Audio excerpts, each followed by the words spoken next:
Tier 1. To Kill a Mockingbird. At first glance, Harper Lee's To Kill a Mockingbird seems like a cozy story about small-town life. Warm summer nights, noisy neighbors, and kids getting into just the right amount of trouble. You know, the usual. But it doesn't take long for the reader to realize it's actually about racism, injustice, and the kind of moral hypocrisy that makes you want to throw the whole town in the trash. Throw in some spicy language and you've got a novel that's been getting banned for decades. Published in 1960, the novel follows Scout Finch, a feisty little girl growing up in Macomb, Alabama, during the Great Depression. Her father, Atticus Finch, is a lawyer, and more importantly, the town's designated moral compass. But when he decides to defend Tom Robinson, a black man falsely accused of assaulting a white woman, things take a sharp turn. The trial is a slow, painful march towards inevitable justice. And soon, the town turns on Atticus and his family for daring to challenge the status quo. Through Scout's innocent eyes, we watch as she slowly realizes just how rigged the system is. And then there's Boo Radley, the neighbor's favorite urban legend. Everyone thinks he's a deranged recluse, but by the end, he's revealed to be a tragic, misunderstood hero. Between Boo Radley, systemic racism, and main charactering your way through childhood trauma, this book hits like a warm hug followed by a slap from reality. The novel tackles racism, classism, gender roles, and the blurred line between justice and revenge. So, why the bans? Well, first off, racial slurs. Lots of them. Schools aren't always thrilled about making kids read those out loud. Then, there's the argument that the book's portrayal of race is outdated, with Atticus playing the white savior while black characters like Tom Robinson remain largely passive. Some parents also take issue with its depictions of assault, domestic violence, and the overall bleakness of the story. Ask 10 people about Mockingbird and you'll get 12 opinions. Half think it's essential reading. The other half thinks it's just white savior fanfiction with extra steps.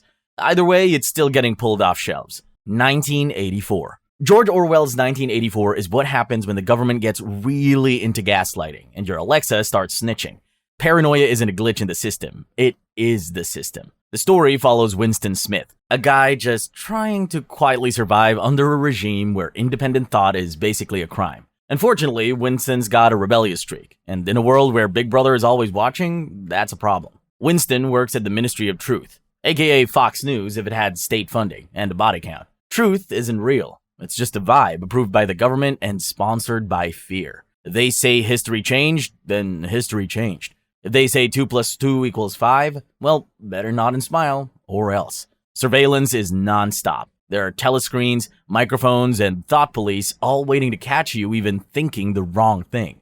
And if you so much as look like you're questioning authority, you vanish forever. The lucky ones just get erased from history, but the unlucky ones get dragged to the Ministry of Love, where re-education means endless torture and a complete mental breakdown. Despite the very scary consequences, Winston dares to question it all. He starts writing a diary, which is forbidden, falls in love, also forbidden, and joins a secret rebellion, which, yep, you guessed it, is very forbidden. Plot twist, the whole rebellion was government-run.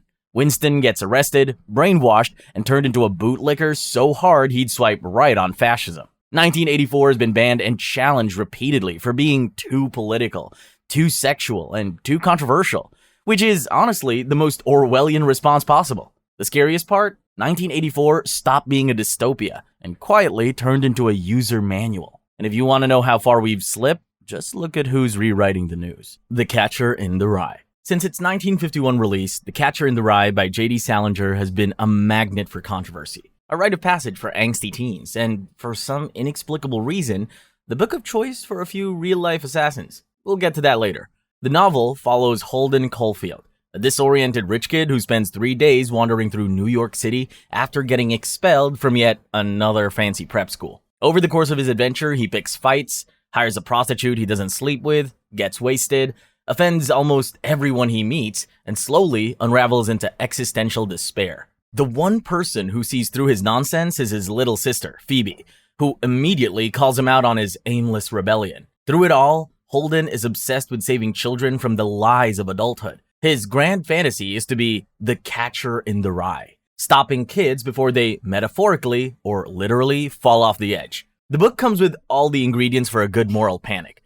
profanity, references to sex and prostitution, underage drinking, and a protagonist who critiques everything from religion to the educational system and the military. Naturally, schools and parents lost their minds. But what really got The Catcher in the Rye banned wasn't just its content, it was its connection to real-world violence. The most infamous case? Mark David Chapman, the guy who shot John Lennon, was arrested with a copy of The Catcher in the Rye in his possession. He claimed the book was his personal manifesto. Then there was John Hinckley Jr., who attempted to assassinate Ronald Reagan and also had a connection with the novel. After these incidents, schools and libraries started treating The Catcher in the Rye like a dangerous virus. It ended up being banned in multiple states in the 20th century. For a book about teen angst and disillusionment, it sure managed to scare the hell out of a lot of adults. Fahrenheit 451. In this book, Guy Montag's job is basically arson, but make it government approved. He burns books because thinking too hard is basically terrorism now. Books make people think, and thinking leads to questions. And questions, well, they just make life complicated. And we can't have that, can we? But then Montag meets Clarice, a young girl who actually enjoys things like walking, talking, and worst of all, thinking. She opens his eyes to a world, and suddenly, burning books doesn't feel so heroic. A woman literally lights herself on fire rather than live in a world without books, and Montag starts glitching. So he steals a book, then another, and another. Before long, he's got a whole forbidden stash hidden in his vent, and his wife, Mildred, is about 2 seconds away from snitching on him because her television family is way more important than a pile of dusty old words. Montag turns to an ex-professor, Faber, who lays it all out for him. Society didn't just wake up one day and decided to ban books. People chose ignorance. They traded knowledge for entertainment, and the government just followed along. Things go nuclear when Montag's boss, Captain Beatty, gives him a test.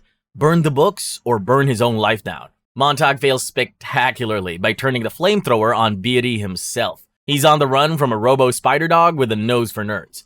Literally exists to murder people who read. With nowhere left to run, he escapes to a group of exiled intellectuals who've dedicated their lives to preserving books.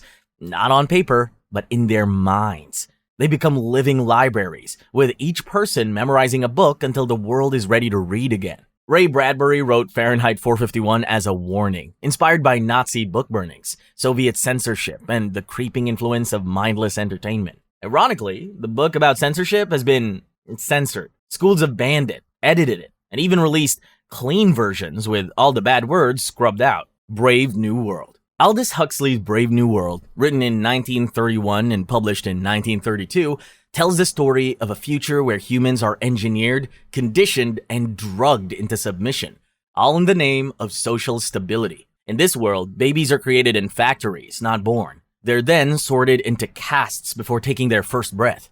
The goal? To keep everyone perfectly happy with their place in society and make sure there's no rebellion or dissatisfaction. There's no deep thought, no questioning of the system, just mindless consumption. And for good measure, a government-distributed drug called Soma that keeps everyone calm and blissfully ignorant. Enter Bernard Marx, our main guy. He's a psychologist, but he's not vibing with this setup. He's shorter than the ideal, which is basically a social death sentence in this world, and he's deeply uncomfortable with the fact that society is built on mindless pleasure. Bernard and his sort of girlfriend, Lenina, venture to a savage reservation, a place where people live in a more natural way, getting old, feeling emotions, experiencing actual life, all the good stuff. It's here that they meet John, a young man born of the world state, but raised among the so-called savages.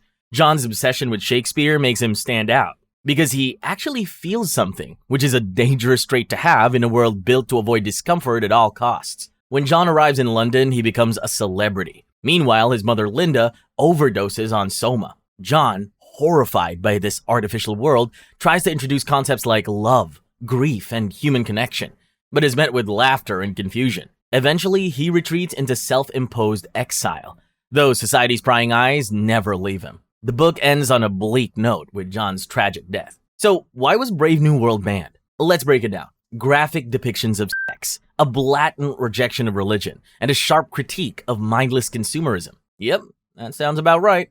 These elements sparked outrage in schools, religious groups, and entire countries. Ironically, censoring Huxley's work only proves his point. The Handmaid's Tale. Margaret Atwood, who basically wrote a dystopia and then watched it come true in real life, dropped us into Gilead, a Bible-flavored dictatorship where women's rights get nuked and the patriarchy gets a glow-up. Offred is a handmaid, aka a state-certified womb with legs. Thanks to a fertility crisis caused by pollution and radiation, the government solution? Draft the fertile women, dress them like giant red flags, and force them to participate in the ceremony. A ritual that's basically weaponized scripture and legally mandated trauma. But it's fine because, it's in the Bible. Offred wasn't always livestock. She once had a job, a husband, and a daughter.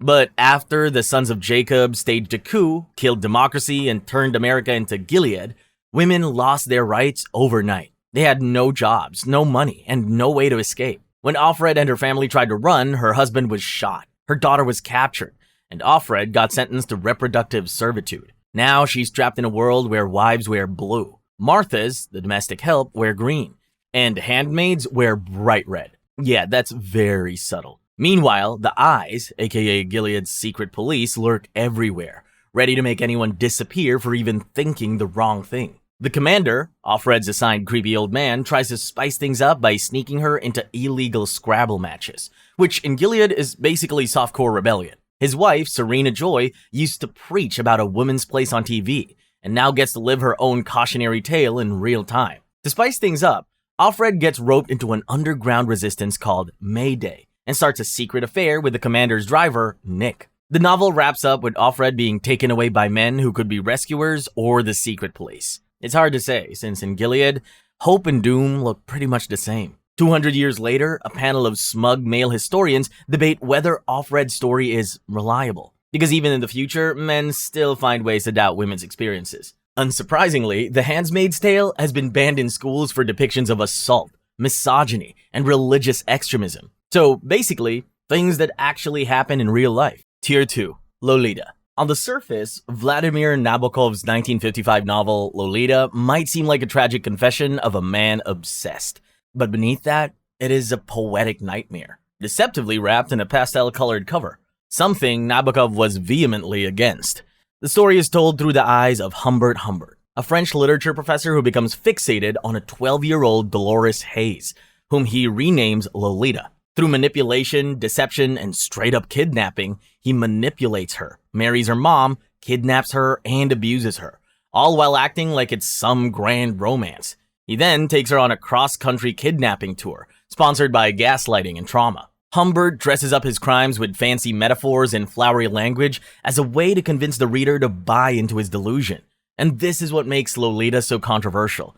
It focuses readers to look inside the mind of a predator without sugarcoating the damage and destruction he leaves in his wake. It's pretty uncomfortable. He keeps calling her Lolita to control the narrative, to keep his sick fantasy alive. But the girl he ruined was real. She was coerced, trapped, and discarded by a man who only values her as an object of desire. Her real story is buried under Humbert's endless whining, but Nabokov makes sure we can't ignore it. When the novel was first published, the world wasn't ready.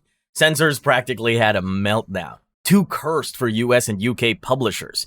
France was like, we've seen worse. It didn't take too long for Lolita to be banned in the UK and France, who both denounced it as obscene and immoral. But despite all the backlash, and even praise from Graham Greene, who called it one of the best books of the year, outrage stayed strong. There's no love here, just obsession, trauma, and a story that forces you to sit in the mind of a predator and refuses to let you look away. American Psycho.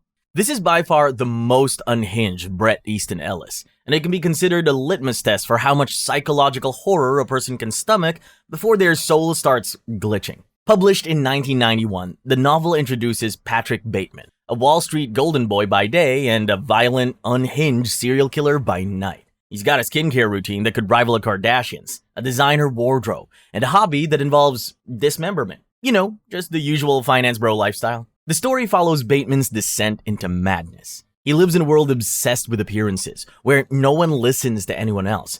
So when Bateman casually confesses to murder over dinner, his friends brush it off as some edgy joke. Now, let's talk about those murders. American Psycho doesn't hold back on the graphic details. We're talking torture, cannibalism, and violent acts so grotesque that even Ellis admitted he might have gone a bit too far. But here's the twist. Are these murders real? Or is Bateman just a delusional man spiraling into madness? The novel keeps you guessing. It does so by trapping readers into Bateman's unreliable mind, where reality and hallucination blur together like a bad acid trip. The book's graphic violence got it banned or heavily restricted in several countries. In Germany, you had to be 18 to buy it. In some parts of Australia, where it wasn't outrightly banned, it was sold shrink-wrapped like some cursed artifact. By the end of the book, there's no resolution. The murders may or may not have actually happened, but Bateman remains at large, and the novel closes with one final ominous line. This is not an exit. The Satanic Versus. Salman Rushdie's 1988 novel, The Satanic Versus, is the kind of book that lands a worldwide bounty on your head. And that's exactly what happened to Rushdie. Combining magical realism, historical fiction, and seriously provocative religious themes, the novel pushes boundaries in ways most authors wouldn't dare. It also includes a controversial retelling of a disputed Islamic tale about 3 pagan goddesses. But what really set the world on fire was Rushdie's fictionalized portrayal of the Prophet Muhammad's life, which some readers, by some I mean entire governments and extremist groups, saw as blasphemous. And that's why all hell broke loose. As punishment for his blasphemy, Iran's supreme leader, Ayatollah Khomeini, issued a fatwa calling for Rushdie's death. As you might imagine, the Satanic Verses didn't just make headlines. It sparked riots, violence, and widespread international outrage. The plot itself is a wild ride, featuring 2 Indian actors, Gabriel Farishta and Saladin Chamcha, who survive a plane crash, only to fall to Earth and realize they've magically transformed into angelic and demonic versions of themselves.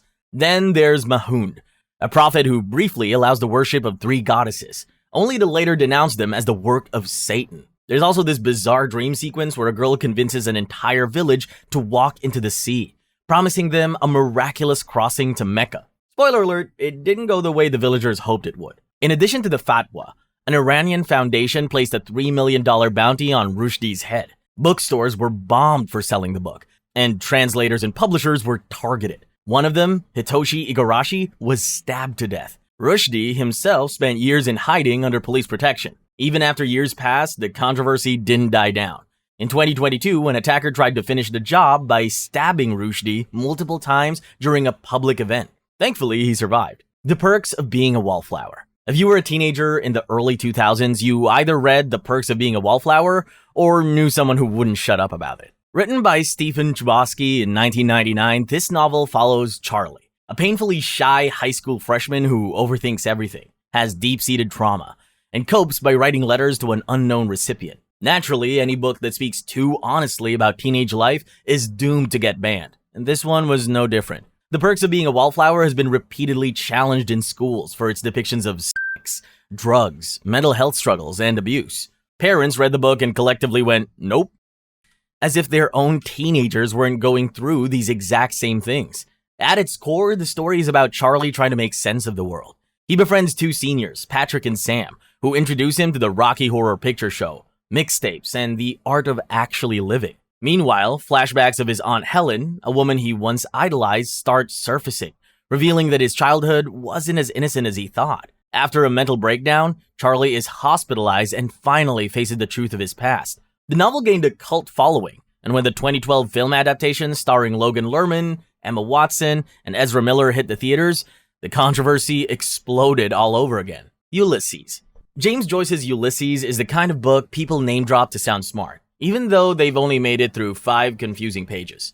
It's a literary labyrinth, and apparently a threat to public decency. Or at least that's what nearly every authority figure in the early 20th century thought. Published in 1922, Ulysses follows one day in the life of Leopold Bloom, a regular guy wandering through Dublin, thinking deeply about everything from bodily functions to classical mythology. And, of course, sex. It's part epic, part inner monologue, and entirely too real for early censors. The scandal started before the book was even published.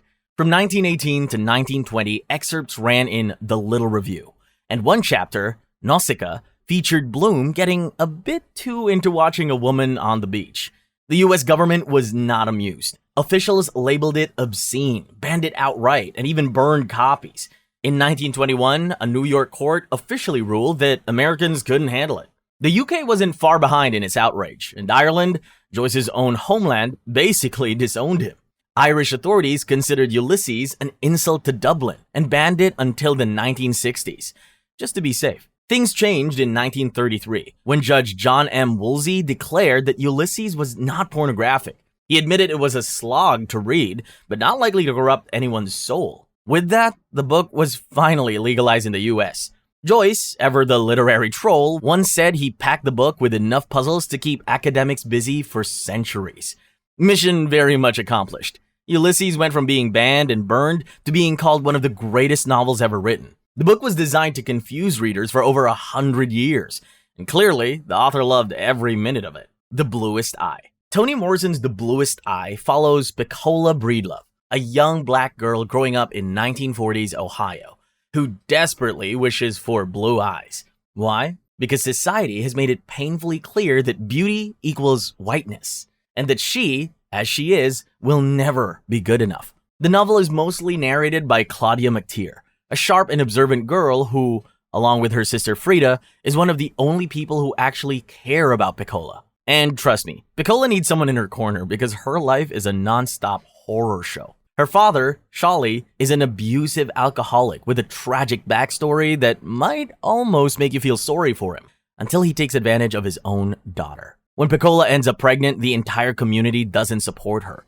They blame her. Instead of seeing her as a victim, they turn her into a scapegoat, as if her suffering is something shameful, rather than something they should stop. The only people who care about her baby's survival are Claudia and Frida, who plant marigold seeds in a desperate attempt at some kind of sympathetic magic. The flowers never bloom. The baby doesn't survive. All of this leaves Pecola completely shattered, to the point that she retreats into madness, convinced that she finally has the blue eyes she always dreamed of. In this book, Morrison doesn't hold back, just provides a raw, brutal look at racism, self-hatred, and the way society destroys its most vulnerable people while pretending not to see. Naturally, this made a lot of people uncomfortable. The book has been banned and challenged in schools across America for its graphic depictions of violence, child abuse, and incest. But it's not just the content that unsettles people, it's the way the novel refuses to look away. 50 Shades Trilogy. 50 Shades of Grey was more than just a book. It was a full-blown cultural event. A scandal, if you will. Suddenly, your aunt, your teacher, and maybe even your neighbor's sweet old grandma were all reading the same smutty novel and insisting it was just a love story. E.L. James' 50 Shades Trilogy, 50 Shades of Grey, 50 Shades Darker, and 50 Shades Freed first appeared on the scene in 2011, pulling mainstream audiences into the world of BDSM and billionaire romance, while serving up more inner goddess monologues than anyone ever asked for. The story follows Anastasia Steele, a college student who stumbles, literally, by the way, into the orbit of Christian Grey. Christian is a young, brooding billionaire with a passion for control, both in the boardroom and the bedroom. What starts as a slightly awkward interview quickly turns into a high-stakes romance filled with contracts, safe words, and a lot of red flags. Christian, whose tragic backstory includes a disturbing relationship with an older dominatrix, introduces Anna to his very particular tastes. The series follows their push and pull dynamic as Anna struggles with the unique terms of their relationship. The books were a phenomenon. They sold over 150 million copies worldwide, spawned 3 movies, and made E.L. James one of the highest paid authors ever. But with great success came great controversy, and 50 Shades practically drowned in it. The BDSM community accused the books of misrepresenting their lifestyle, arguing that Christian's behavior was more about control and abuse than actual consensual kink. Feminists were divided. Some saw it as empowering, others as deeply problematic. Meanwhile, domestic abuse advocates pointed out that Christian's manipulative tactics seemed more predatory than passionate. And of course, Malaysia wasn't having it. The Malaysian government banned 50 Shades under its strict censorship laws regarding sexually explicit content. Bookstores weren't allowed to sell it, and local publishers couldn't distribute it. Authorities cited moral values as the reason for the ban. But as history has shown, banning a book only makes people want it more. Readers just found other ways to get their hands on it. If there's one surefire way to boost book sales, it's to tell people they shouldn't read it.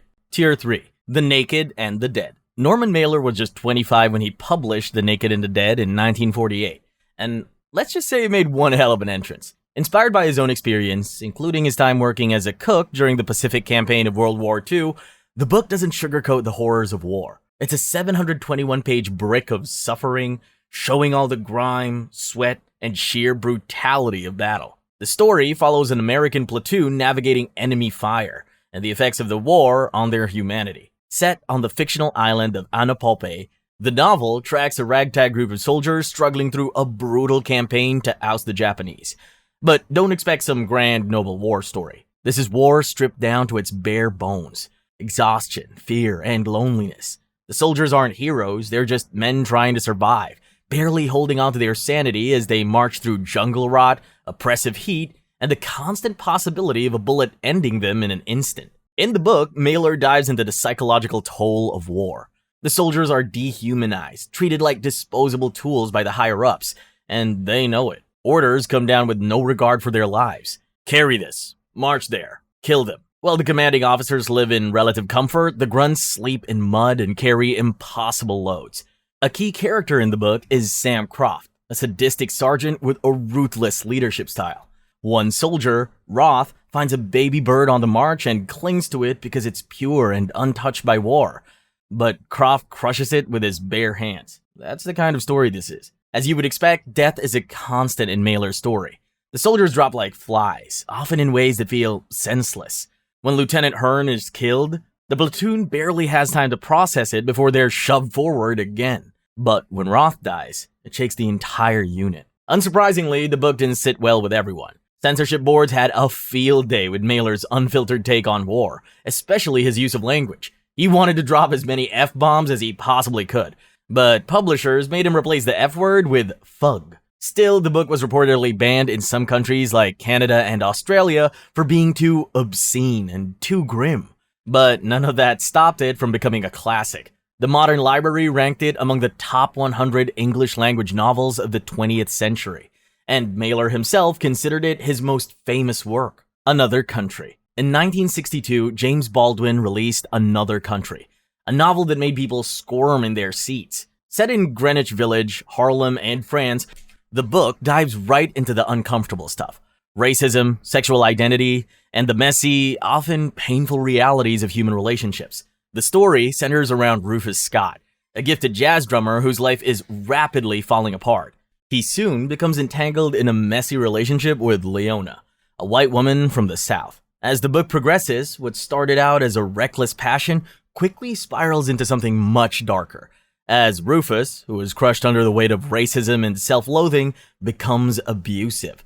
The relationship ends tragically, with Leona ending up in a mental institution and Rufus jumping to his death from the George Washington Bridge. But Rufus's death isn't the end. It's just the beginning of the fallout. His best friend, Vivaldo, a struggling writer, starts dating Rufus's sister, Ida, though she's skeptical of his true intentions.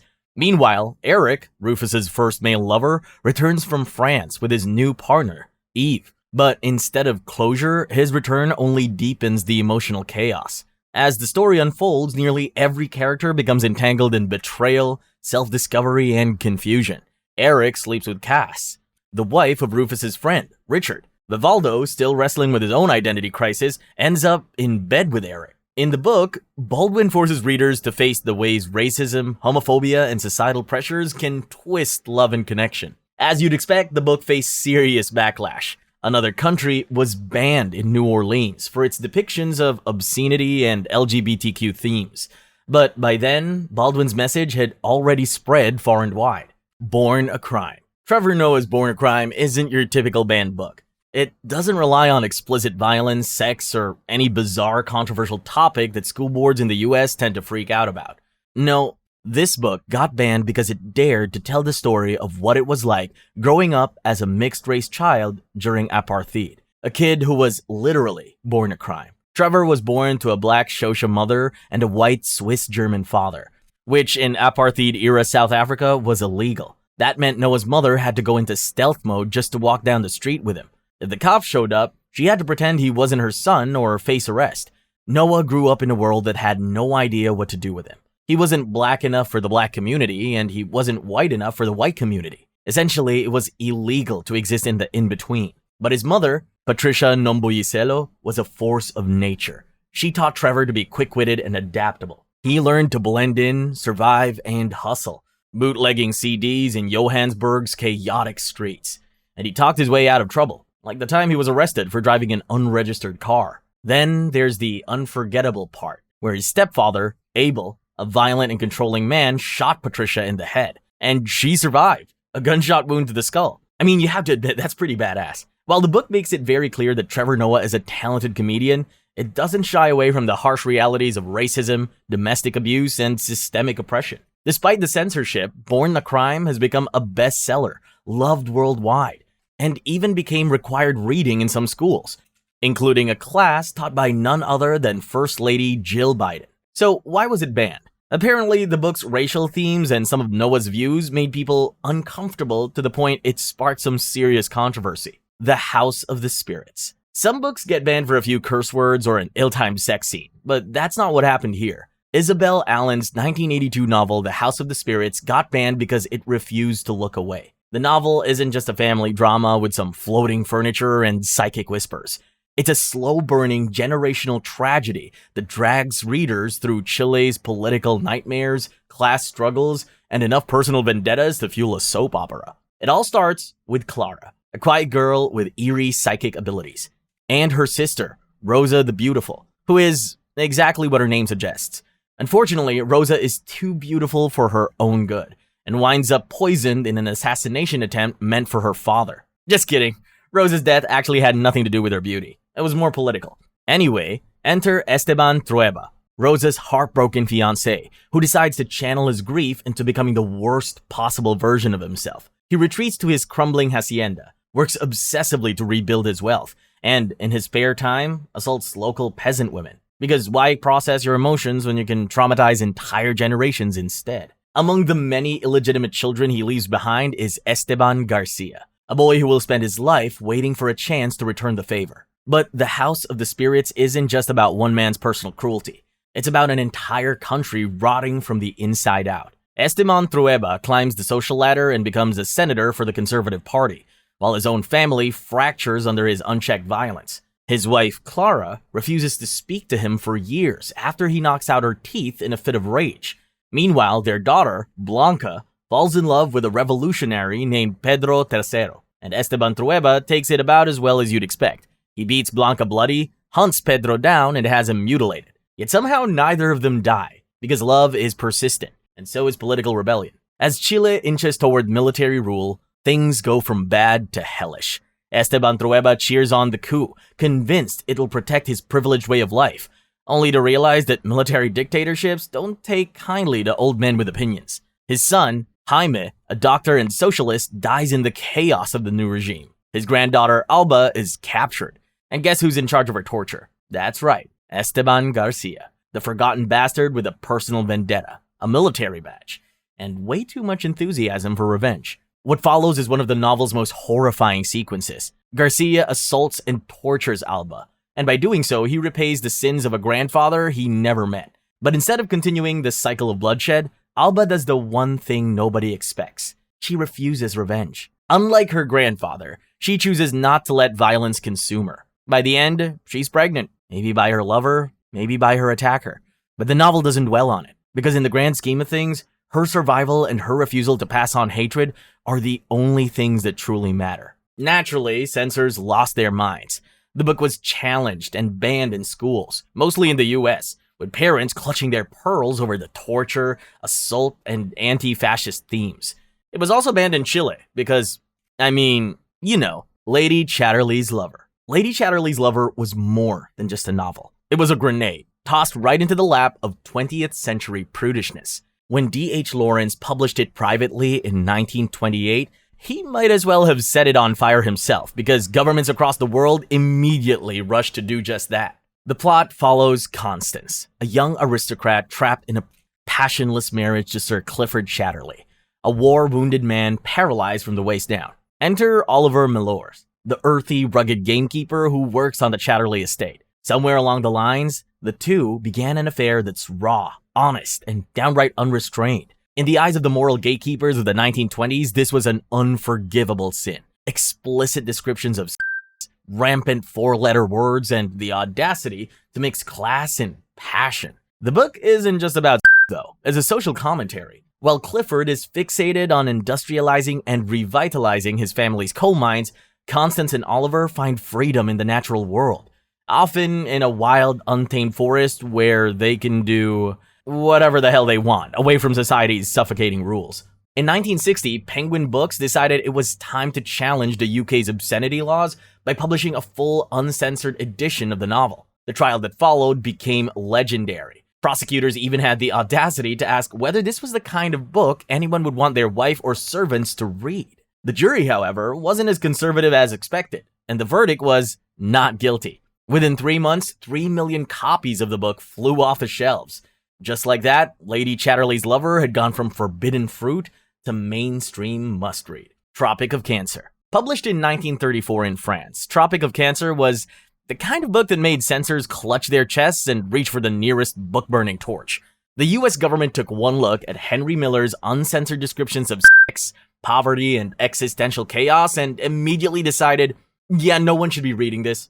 So they banned the book and declared it too obscene for civilized society. In his writing, Miller, who was never one for subtlety, basically said that modern life was a disease, and that true freedom meant dropping the polite act and embracing the mess. The book doesn't have a neat plot. It's more of a wild ride through Miller's brain, as his semi-fictional self stumbles around Paris in a haze of hunger, sex, and philosophical breakdowns.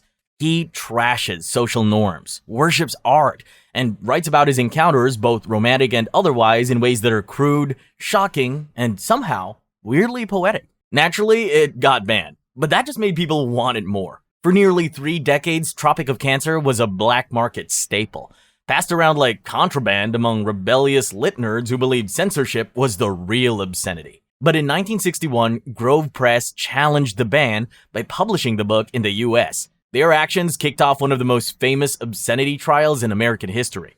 The case reached the Supreme Court, and in 1964, the justices ruled that Tropic of Cancer was not obscene. They then gave it the green light and struck a major blow against censorship. Filthy? Yes, but also fearless. And for that, Miller's fever dream of a novel earned its place in the literary canon. Just don't read it out loud at a family dinner. The Da Vinci Code. Dan Brown's 2003 thriller, The Da Vinci Code, kicked off a frenzy of conspiracy theories and pretty much started a cultural war between scholars, religious groups, and a growing crowd of people who suddenly thought that reading the book made them honorary art history experts.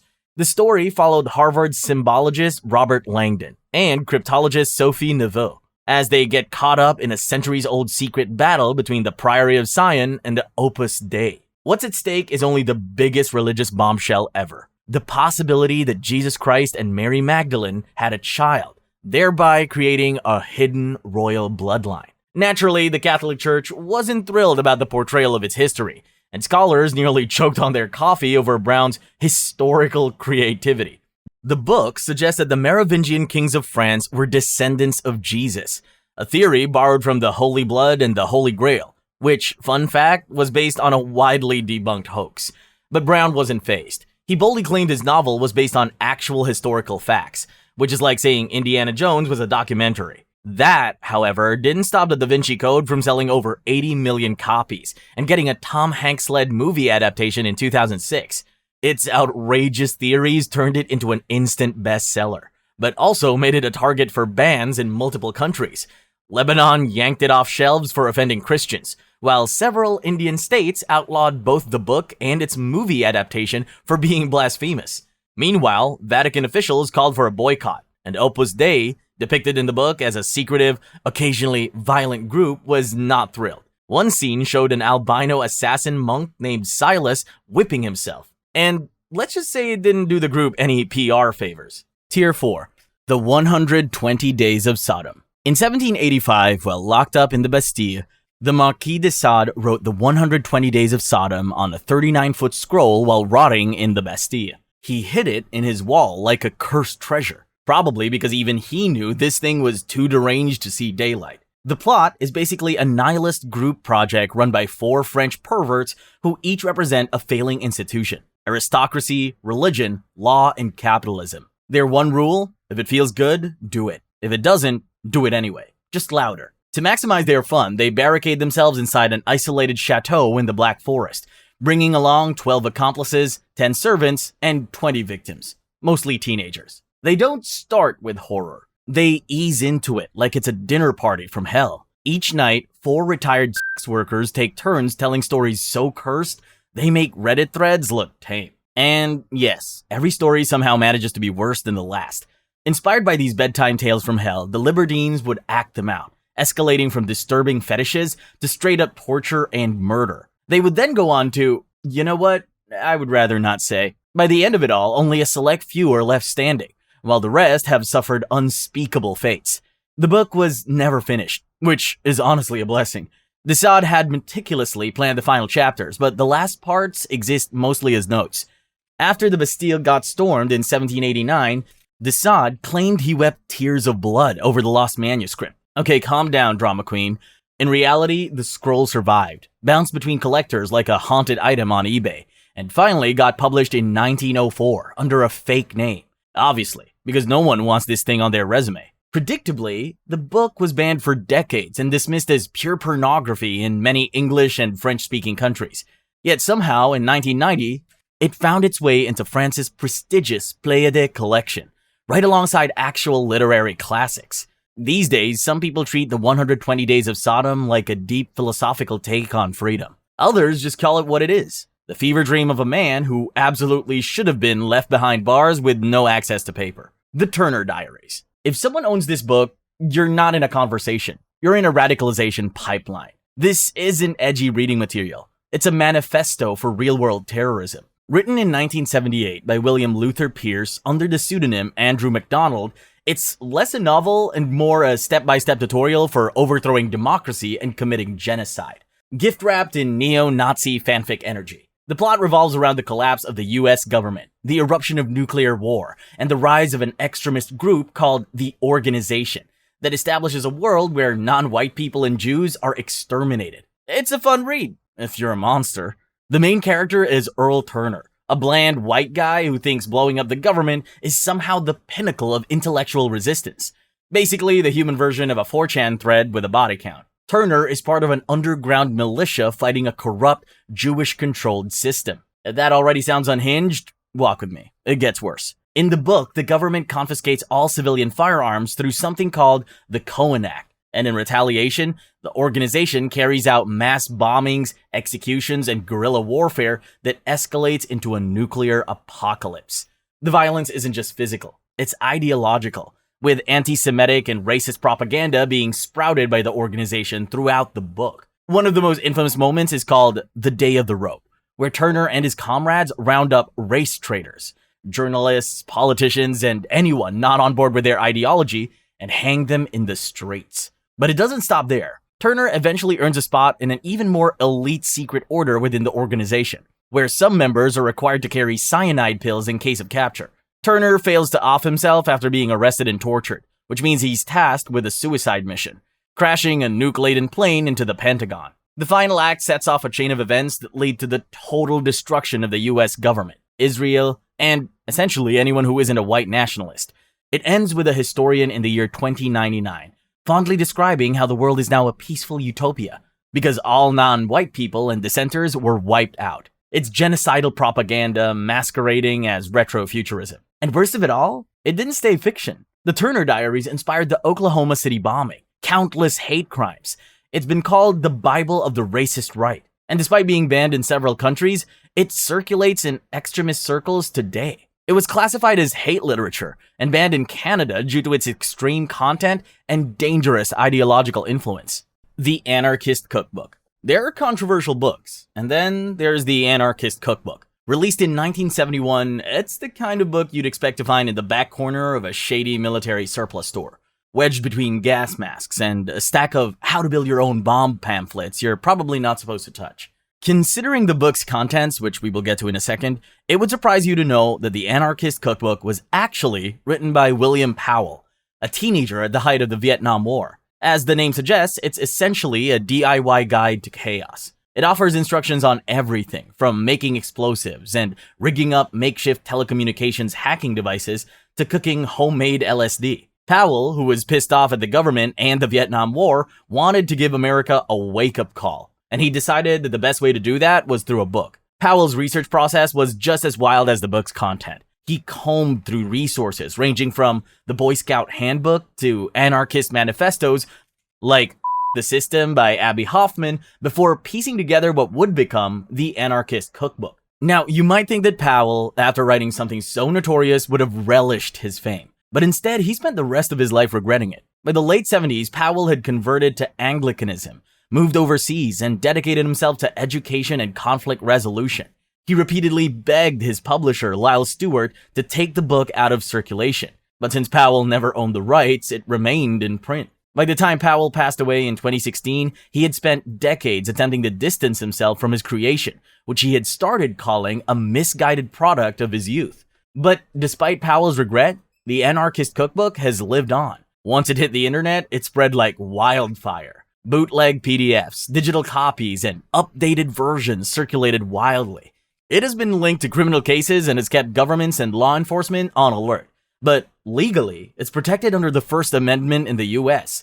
This protection has kept the book in circulation, despite its controversial and dangerous nature. Life and Death in Shanghai. Imagine waking up one morning thinking it's just another day, only for a mob of teenage fanatics to storm into your house, flip your furniture, and declare you an enemy of the state before you've even had your morning tea. That was Nian Chang's reality in 1966 Shanghai. A wealthy widow and executive at Shell Oil, Chang found herself on the wrong side of history when Mao Zedong's Cultural Revolution plunged China into chaos. Her crime? Simply existing in a time when class enemies were being cleansed. The Red Guards, Mao's teenage enforcers, arrested Chang and dragged her into a 6-year nightmare. Locked into a filthy, tiny cell, she was interrogated, beaten, and starved. The guards accused her of being a spy for imperialists, a traitor to the revolution. If she just admitted it, the suffering could stop. But Cheng refused. Every time they hit her with a new accusation, she fought back with sharp logic and an iron will. When words didn't work, the guards tried breaking her body instead. Torture, isolation, mind games, they threw everything at her. She endured false promises of freedom, only to have them snatched away. But she never cracked. Eventually, after years of relentless torment, the authorities paroled her. Not out of mercy, but because they needed to save face. But her freedom came with a crushing blow. Cheng returned home only to find out that her only daughter, Mei Ping, was dead. The official story? Suicide. The truth? Murder. Mei Ping was killed by fanatics of the same regime that had spent years trying to break Cheng. Determined to expose the truth, Cheng escaped China, first to Canada, then to the US, whereas she wrote Life and Death in Shanghai. The book tore open the ugly wounds of the Cultural Revolution and exposed a regime that was willing to destroy its own people just to maintain political purity. Naturally, China banned it, but some stories are too powerful to be erased. Forever Amber. In 1944, Kathleen Winsor released Forever Amber, a novel so scandalous that it was banned in quite a few US states. So why did everyone have their parties in a twist? Well, the book's heroine, Amber St. Clair, is far from the typical virtuous woman you'd expect from 17th century English society. She uses her beauty as a weapon, seduces men for her own social gain, and, most controversially, refuses to face any consequences for it. Set during Restoration England, the story follows Amber's rise from an orphan farm girl to a duchess, a feat she achieved by climbing society's rank with a mixture of seduction, cunning, and sheer willpower. Oh, and she doesn't do it with any regrets. Amber's life starts in the English countryside at a time when she's completely unaware of her noble origins. Everything changes when she meets Bruce Carleton, a charming nobleman who has no intention of marrying a woman of her low status. Undeterred, Amber throws herself at him, and when he takes her virginity, she makes sure to latch on, determined to follow him to London. Of course, Bruce abandons her, so Amber has no choice but to do what it takes to survive in a world that demands women play the game or get played. What follows is a whirlwind of marriages, affairs, betrayals, and social maneuvers. Amber climbs the social ladder by seducing wealthy, powerful men and using their resources to secure her place in the world. She marries 4 times, has children by 2 of her lovers, one of whom is King Charles II himself, and weathers everything from debtor's prison to the Great Plague and the Great Fire of London. Through it all, Amber remains unapologetic. She doesn't seek redemption, never regrets her actions, and refuses to follow the moral path readers might expect. Her refusal to conform to the typical female redemption arc was too much for many critics, especially in an era when women were expected to be demure and submissive. Forever Amber became a bestseller, but it didn't take long for critics, religious leaders, and moral watchdogs to condemn it as obscene and pornographic. The Catholic Church denounced the novel, and it was banned in Boston. Despite the controversy, the book's legacy lives on to this day. The Country Girls. The Country Girls was so controversial in 1960s Ireland that it didn't just face bans. It got burned multiple times by priests and in public. It was like a medieval witch hunt, only this time the target was literature. Edna O'Brien's trilogy follows two small-town Irish girls, Kate and Baba, navigating love, sex, and disappointment in a world that prepared women to be quiet and unquestioning. Kate, the dreamy romantic, wants a grand love story. Baba, her sharp-tongued, chaos-loving best friend, just wants to have fun. Together, they leave their strict convent school and head to Dublin, where things, predictably, go off the rails. Kate falls for an older, sophisticated man who turns out to be a walking red flag in a nice suit, while Baba is busy dragging Kate into one bad decision after another. By the third book, Girls in Their Married Bliss, the tone has shifted. Kate and Baba are both trapped in unhappy marriages, and the romantic ideals of their youth have been shattered by harsh reality. In that book, O'Brien flips the script. Baba gets a raw first-person voice to open and close it, while Kate's parts drift into a distant third person,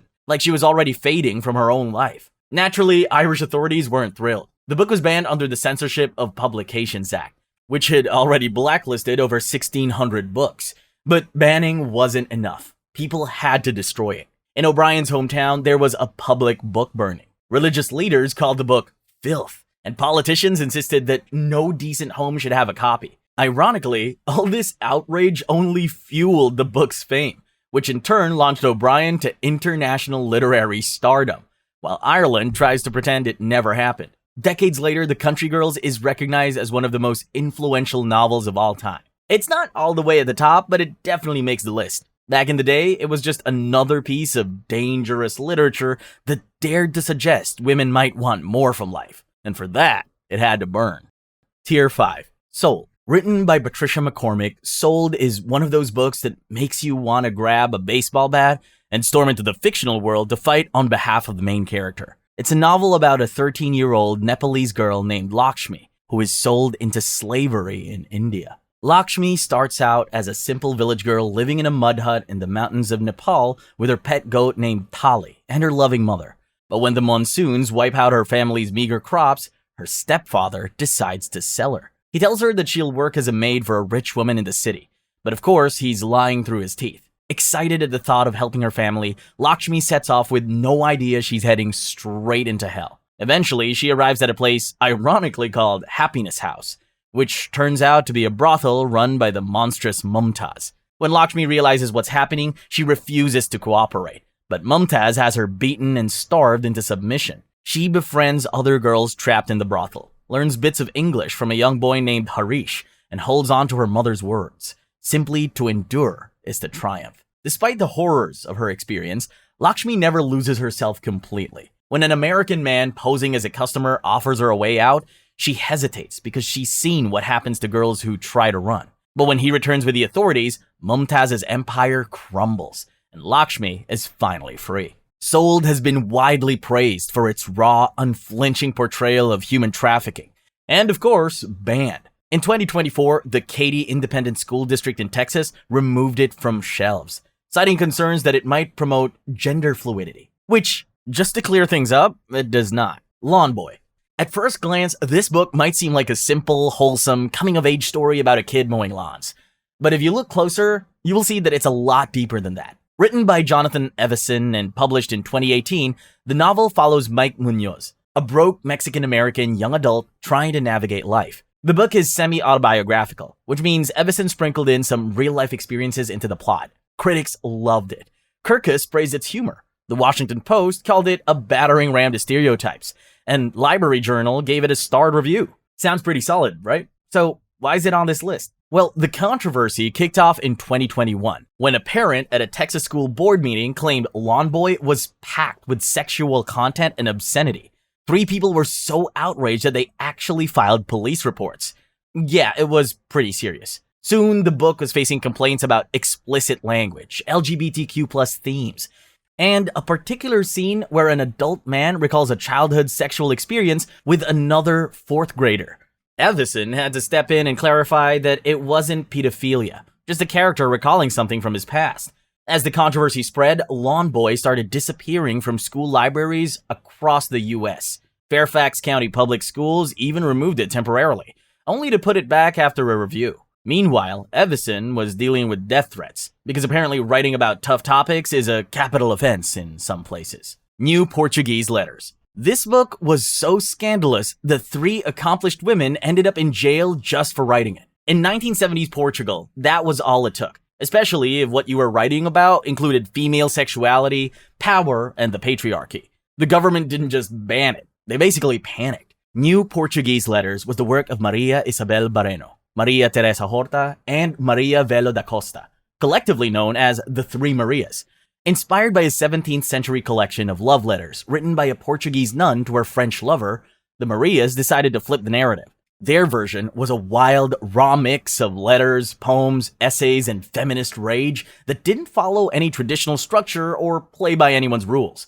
The book openly explored female desire, infidelity, motherhood, betrayal, and the crushing weight of societal expectations. It used lyrical, sometimes explicit language, and was unapologetically political. In a country where censorship ruled everything under the Estado Novo dictatorship, this was a full-on act of literary rebellion. Naturally, the government lost it. New Portuguese Letters was banned in 1972, and the Three Marias were arrested and put on trial for outrage to public decency. Their crime? Writing honestly about women's inner lives in ways that didn't exist to please or protect men. To the regime, this was just as dangerous as any protest or political pamphlet. But the plan backfired. Instead of disappearing into obscurity, the book exploded onto the international stage. Feminists, writers, and intellectuals from all over the world rallied behind the Marias. Protests erupted. Letters of support poured in. And Portugal suddenly looked like the repressed regime afraid of its own women. The trial dragged on until 1974, when the Carnation Revolution peacefully overthrew the dictatorship. Under the new leadership, they were acquitted. The Marias walked free, and New Portuguese Letters went from banned to iconic, a feminist classic born out of defiance. Leçon contre drôlatique. Honoré de Balzac was many things. A literary genius, a coffee addict, and apparently a man who thought the best way to cement his legacy was by writing a collection of scandalous tales that made even his fellow 19th century Frenchmen blush. Les 50 drôlatiques, or The 100 Facetious Tales, was his attempt at reviving the vulgar, no-holds-barred storytelling of old France. Inspired by Boccacco's Decameron and the wild humor of Rabelais, Balzac planned to write 100 of these medieval-style stories. He only made it to 30 before society decided it had seen enough. Actually, he stopped because he had some personal issues, but you get the point. The book was reportedly banned for obscenity in Australia at certain points during the 20th century, though official records are pretty scarce. That said, it's safe to assume that most countries weren't exactly rushing to stock their libraries with copies of Balzac's book. The language used in the book was, by itself, half the scandal. Balzac deliberately wrote in an archaic Renaissance-era French, filled with odd spellings, strange grammar, and words he just flat out made up. Imagine Shakespeare in English, if Shakespeare had been chugging absinthe and making dirty jokes for 600 plus pages. The stories were pure chaos.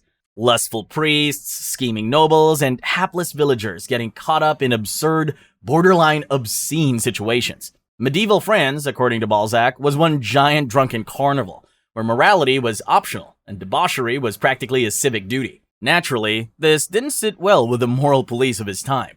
Critics called it vulgar, indecent, and get this, a bacchanalia of flush preapi. Yes, that's a real quote. Even George Sand, a fellow writer known for stirring up scandal, called it inappropriate. Alphonse de Lamartine dismissed it as futile and cynical. And honestly, they weren't wrong.